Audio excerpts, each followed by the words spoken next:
Pregame.com.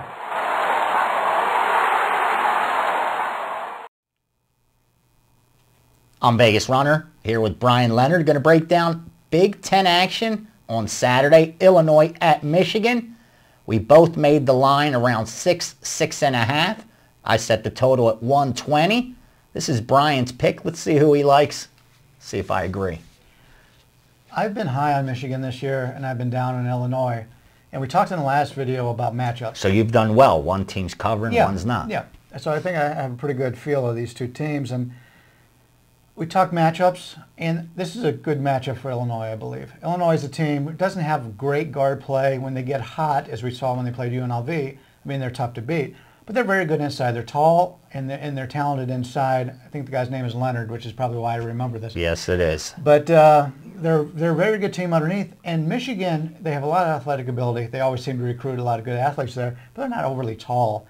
And I think Michigan's problem is they shoot too many shots from the outside. They don't go inside. Now, this one is probably not a good matchup for them to go inside on, but they're not a very good shooting perimeter team.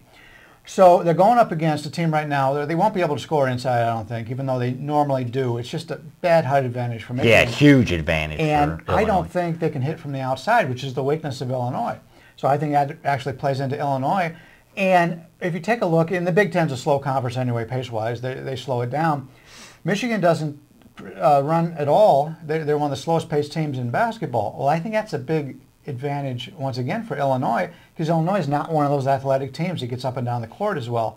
They go in, they're very good in the half-court game, but they don't run very well. So I think all the matchups here favor Illinois. I agree that the tempo's key here, because Michigan likes to slow it down so much. And if they're going against a team that loves to run the court, who dictates the tempo is going to have the huge advantage. In this game, Michigan could walk it up, and Illinois will inbound and crawl it up. They don't care. You're not going to frustrate them by working it into a half-court set. That's what Illinois wants to do anyway. I like them because they have that height on the road, because you're not depending on them to hit those outside shots. It's tough. You notice in college basketball a lot with teams on the road, even good shooting teams. It's tough to shoot on the road in college basketball for some reason. But if you have an inside game, you know, you can overcome that even when you're on the road. That's why I agree with you. I think the value's on Illinois here. And because they're having a down year, they're 2-4 on the road. They're 9-12 against the spread. While Michigan, on the flip side, they haven't lost a single game at home. You know, they're 12-9 against the spread. They're the surprise team, more or less. I think so. And they're now just a game and a half back of Ohio State. I think they're going to get some love from the betting public on Saturday. It's a primetime televised game. I think odds makers will inflate the price a little higher. I think we're going to end up with value on Illinois. The only downside is Illinois has a big game tonight against Indiana.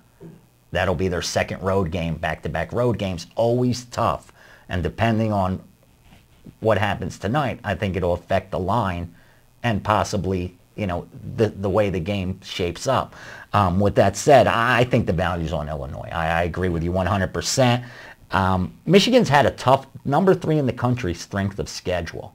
So they're an impressive team to be able to do what they've done with that tough of a schedule. Illinois not far behind, 25th. But the biggest difference, what you pointed out, is the height.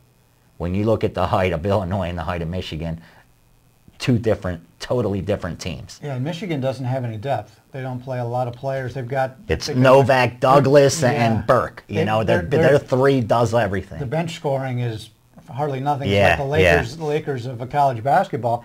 And anytime you've got a depth problem, you've got a team that's physical inside against you, they could draw a lot of fouls. And Michigan doesn't go to the line very often, and which definitely hurts them because, you know, you're playing at home, you should be able to have more foul shots than the opposition, and that's always a concern. And, you know, you touched on Illinois is not playing very well. They've lost 4 of the last 5 going into tonight's game against Indiana.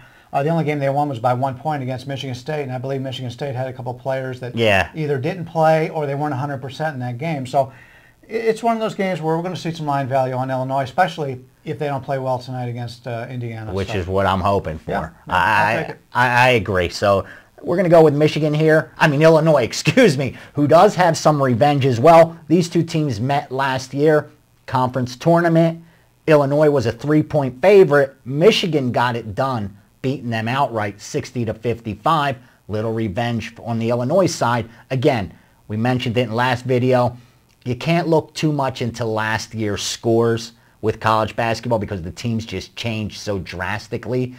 But just like any other sport, there's rivalries. There's certain rivalries that whether you were there last year or not, you get up for a game. And I think Michigan-Illinois counts as a game where both teams are going to come motivated. And I did want to point out, in the last game we talked about, those teams are going to the tournament regardless of how they do in the conference tournament. Which is key. This conference, Illinois was good last year, Michigan's all right, but when you find these teams that could end up being bubble teams, the tournament means a lot more to them than it does for teams. North Carolina's going. They're in. It's just what seed are you giving us? So basically, you can go back and look. How were these teams last year? Were these bubble teams? Did they need that win? The Connecticut in the game we spoke about, if they don't advance to that championship and win it, they don't even go to the tournament. Right. They're NIT bound. Yeah. So the revenge in that situation means a lot more when the teams are both motivated. I agree. So that's our pick for Saturday. Illinois plus the points at Michigan. Again, we made the line 6. That's the true line. So hope Vegas and offshore offers you a little bit better. We'll be able to get some value on the Illini come Saturday. Don't forget, go to pregamevideos.com. All the videos are in one thread, along with conversation on the picks, on the games, as well as feedback from you guys. We always look forward to that. Finally, we'll be back with Sunday NBA. Huge game on tap. Can't wait to break that one down.